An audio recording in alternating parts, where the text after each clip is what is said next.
मुख्य अतिथि हेमंत पुटा महोदय,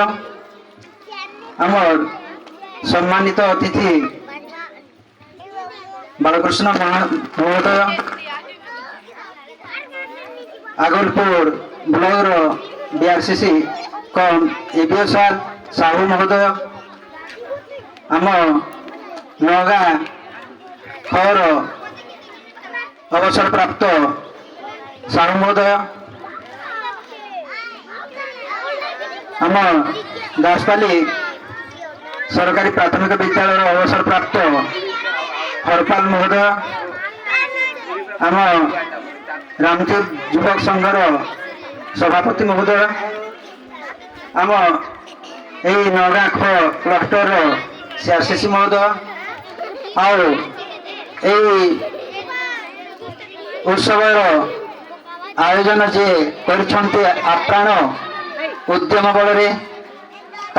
वार्षिक उत्सवटी सुरुखुरु परिचालित होछि। आम ए विद्यालय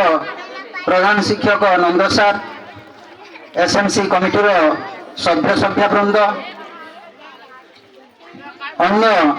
गाँव आसीथिबा अवसर प्राप्त शिक्षक शिक्षाप्रेमी महोदय एवं मोर श्रद्धेय कुनि कुनि छात्र छात्री वृंद, प्रकृति ए वार्षिक उत्सव आमे पालन करिवार मुख्य उद्देश्य आम ए विद्यालय छात्र छात्री माने प्रतिवर्ष क्यों क्षेत्र रे क्यों परि आमर विभिन्न प्रकार प्रतियोगिता रे अंशग्रहण करी सेमाने जो कृतित्व अर्जन करिसंती एवं गोटे वर्ष मध्य विद्यालय रे जो सब कार्य संपादन होय थाए तार ताको उपस्थापन करी समस्त को आगरे जणेबा हेउची वार्षिक उत्सवर मुख्य उद्देश्य। वर्तमान आम ए विद्यालय रे मो एफएलएन कार्यक्रम सरकार चली प्रथम रु तृतीय श्रेणी पर्यंत समस्त छात्र छात्री माने जेपरिक सेमाने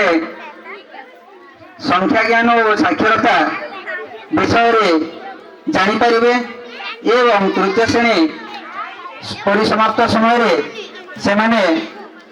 सबु विषय बुझी पारिबे जानी पारिबे। आओ ए विद्यालय रे विभिन्न